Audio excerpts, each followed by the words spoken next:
Hey everybody, welcome back to Living Traditions Homestead. We're back in the greenhouse today. It is going to be another scorcher outside, so we are trying to get some harvesting done here in the greenhouse early this morning so that we can take you guys inside to show you what we're going to do.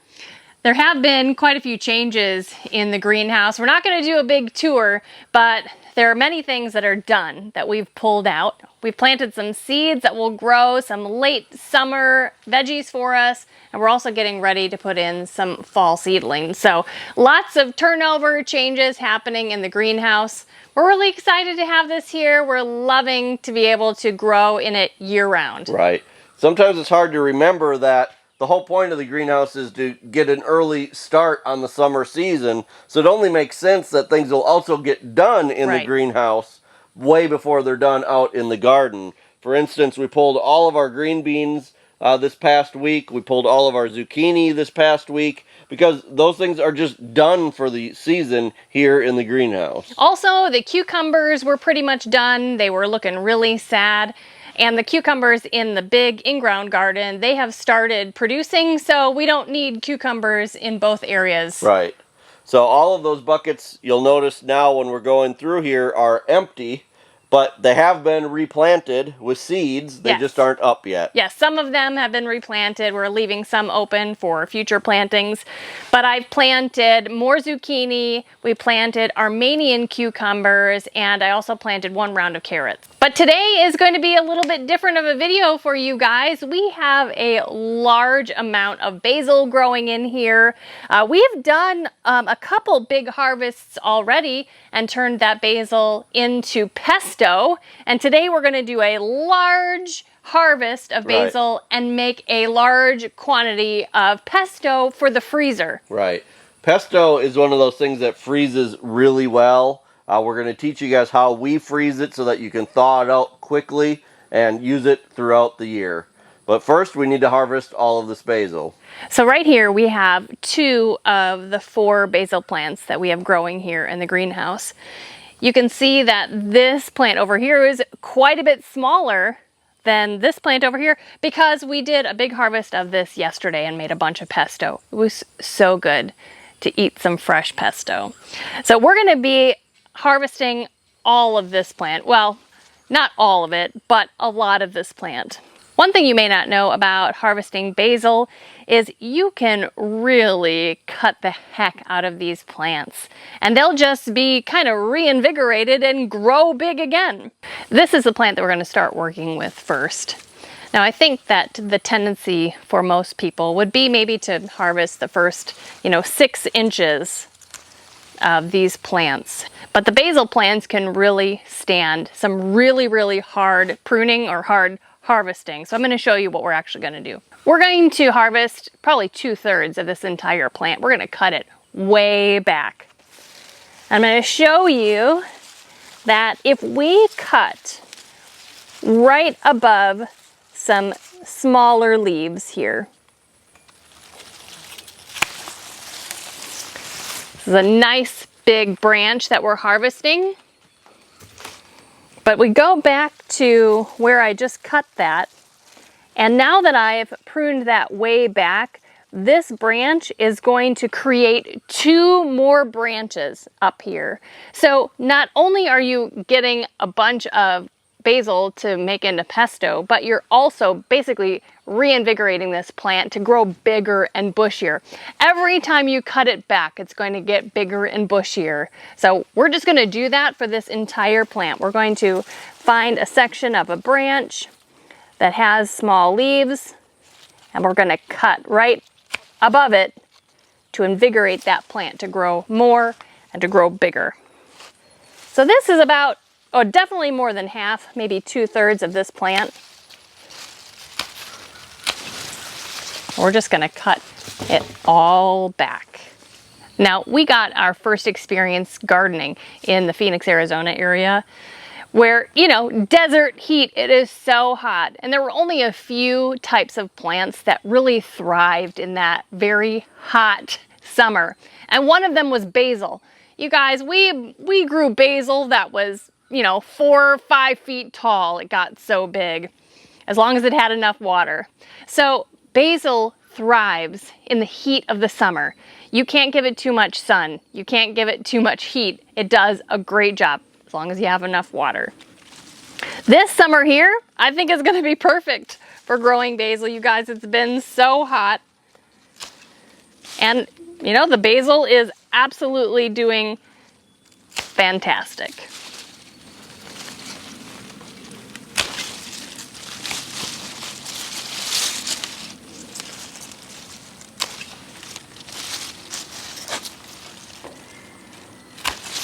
One thing I want to add is that when you're harvesting basil for pesto or for dehydrating or freeze drying, whatever you do, you want to make sure that you do it before it has really large flowers. Now we do have some that are flowering, and we should have been out here maybe a week before, but once it starts flowering, the flavor of the leaves kind of loses some of its, I don't know, freshness, I guess. And that really is true with most plants, most herbs. You want to harvest it before it goes to flower. Now, there is nothing wrong with harvesting it while it's flowering. It'll still be good, but the better thing to do is to harvest it before it flowers. Okay, this plant is done. We're going to transfer all of this to my basket here. I just want to show you that this plant we pruned back so hard, but it's going to just explode here in the next couple of weeks. Now we have 2 more plants to do. Kevin and I are going to harvest lots more basil to go back to the house and make some amazing pesto.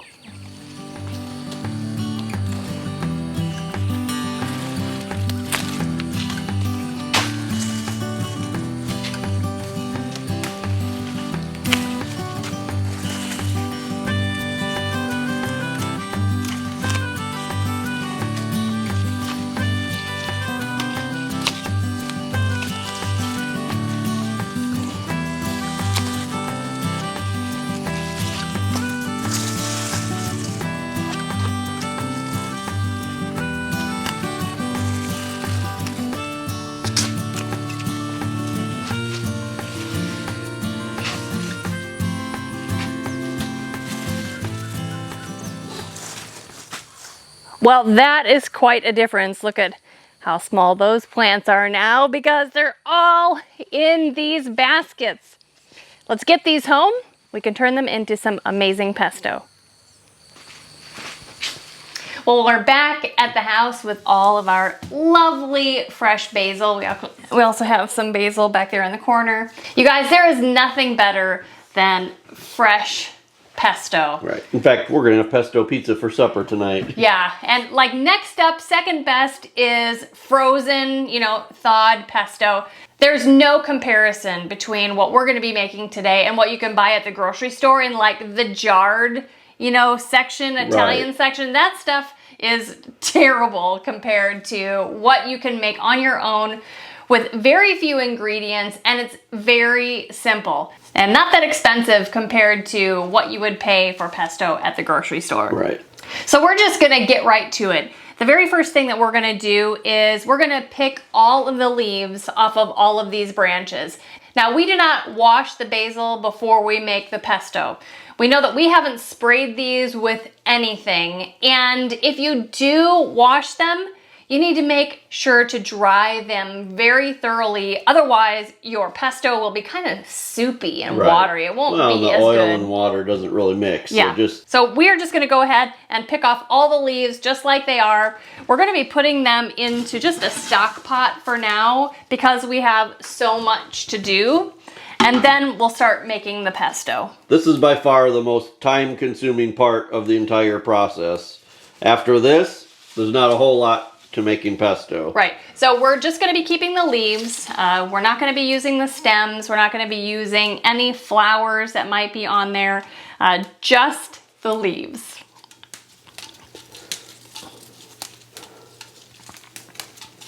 So once we have this basket and the other basket completely done, we'll be back with you guys and we'll be ready to start making pesto.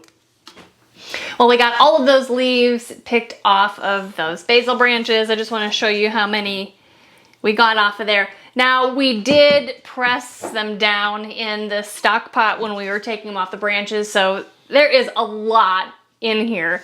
Now, I do want to say that we are going to be making large batches of pesto today, basically as much as I know that I can fit in my food processor.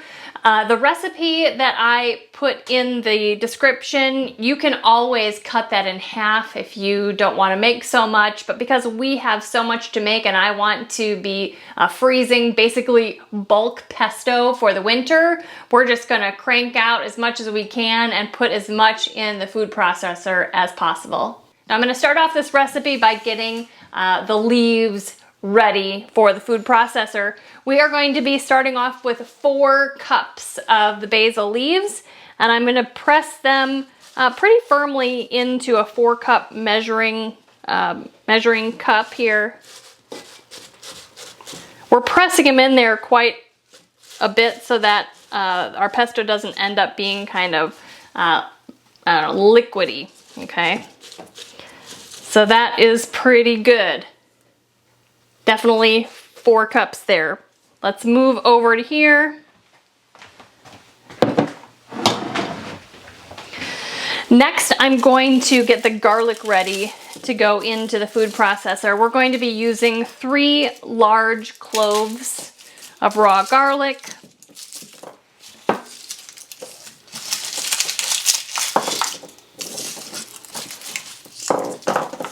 I'm going to be using one of these fancy, really handy gadgets that we got from, actually from a subscriber who sent it to us from Amazon. It helps take the peel off of each garlic clove. You just put the garlic clove into this gadget and roll it back and forth, and it comes out completely clean. It is so fast and easy. Kind of takes the frustration out of taking the peels off of garlic cloves. Oops, this one is 2 cloves. So for this first batch, we just need 3 cloves. Now, I like to put the cloves in the food processor first to chop them up really well.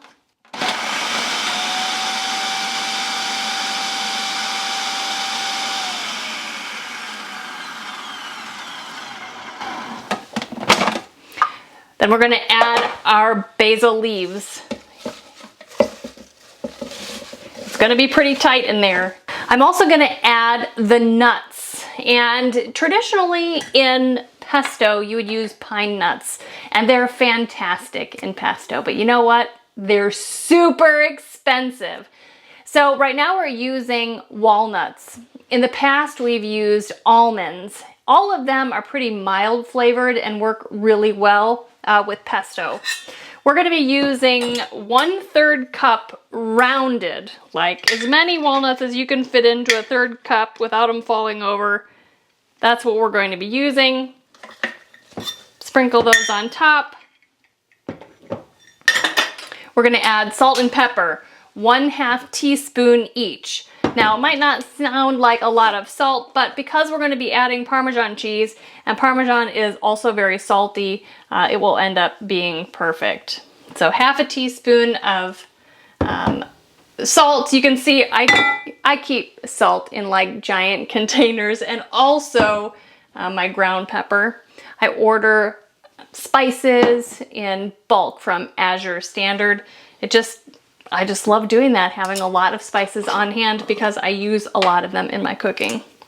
Okay, 1/2 teaspoon of ground black pepper. For now, that's all that's going to go into the food processor, but I'm going to get ready the oil that's going to be drizzled into the food processor. We're going to be using 1 cup of olive oil. Now, traditionally, you would use extra virgin olive oil, but I really don't like the flavor of it. It's pretty strong for me. So I'm just going to be using a classic olive oil. This is not a special brand. Actually, this is just from Walmart. I'm going to measure out 1 cup here.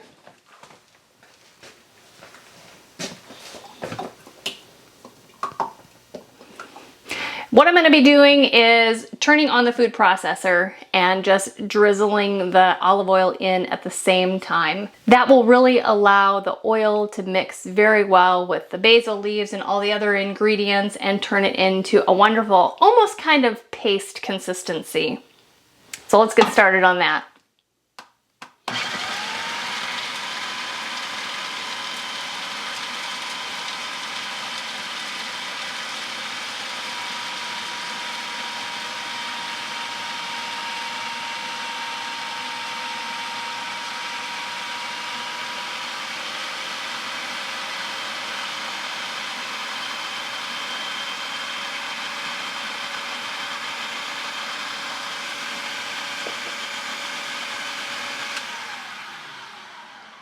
I'm going to stop this just for a moment, and I'm just going to scrape down the sides.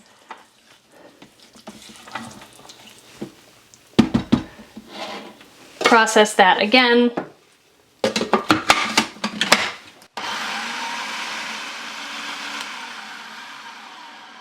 And now we're going to add the Parmesan. Now I'm going to be adding 1 cup of shredded Parmesan cheese. Now, shredded is a lot different than the powdered Parmesan, like the shaker cheese you get at the store. That's not going to make the best pesto. If that's all you have, you can go ahead and try it, but you either want to use freshly shredded, like you buy the Parmesan block of cheese and shred it, or buy shredded Parmesan cheese. It just tastes so much better. So we're going to be using 1 cup of shredded Parmesan cheese. You really don't want to skimp on the Parmesan. That's what makes pesto taste so good. We're going to just sprinkle that in the food processor. Turn it on.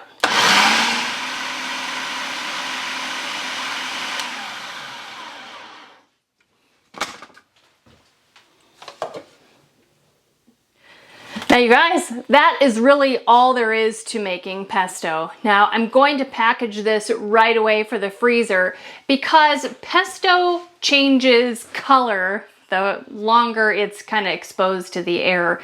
And while the flavor won't change at all, the color will.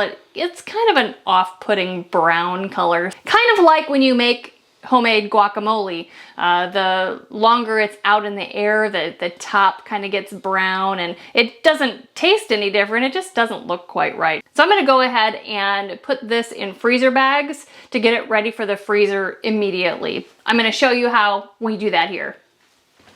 I'm just going to take out the food processor blade and set it aside because we have many more batches of pesto to make. Now I'm going to be freezing this pesto in 1 cup increments because 1 cup is about perfect for when we make pesto pasta or pesto pizza. It's just kind of the perfect amount all around. I'm going to be freezing them in quart-sized freezer bags, and I'm going to tell you why. When you put it in the freezer bag, we're going to flatten it out and freeze these flat. They thaw out so quickly in a sink of lukewarm water, and they store and stack in your freezer really well that way. So that's all we're going to do. I have a 1/2 cup kind of large handled measuring spoon that makes this pretty easy to get in and out of the freezer bags. And it's easy to measure.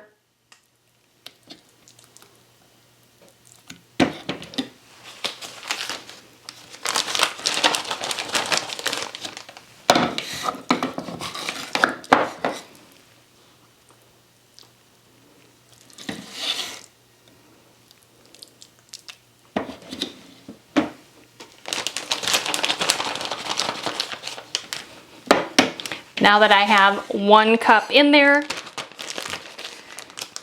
I'm going to almost completely zip the freezer bag, but not quite. It has a little bit of an opening on the end. I'm going to flatten out that pesto and push out all of the air.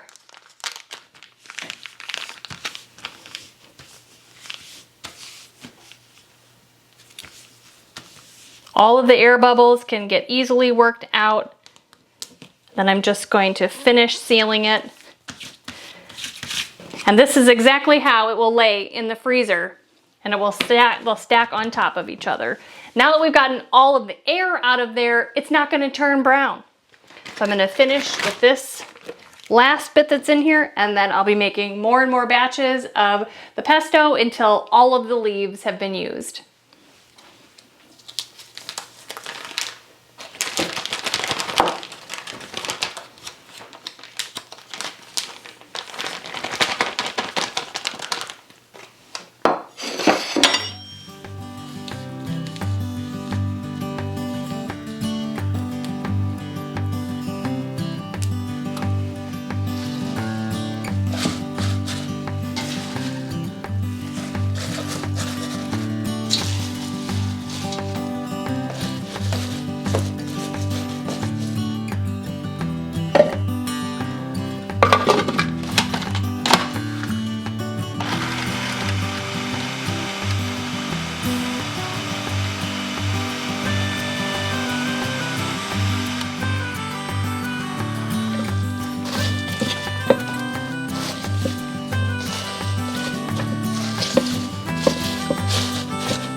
Well, all of those basil leaves have been processed into pesto, and that amount that we harvested today made 14.5 meals worth of pesto. That is fantastic.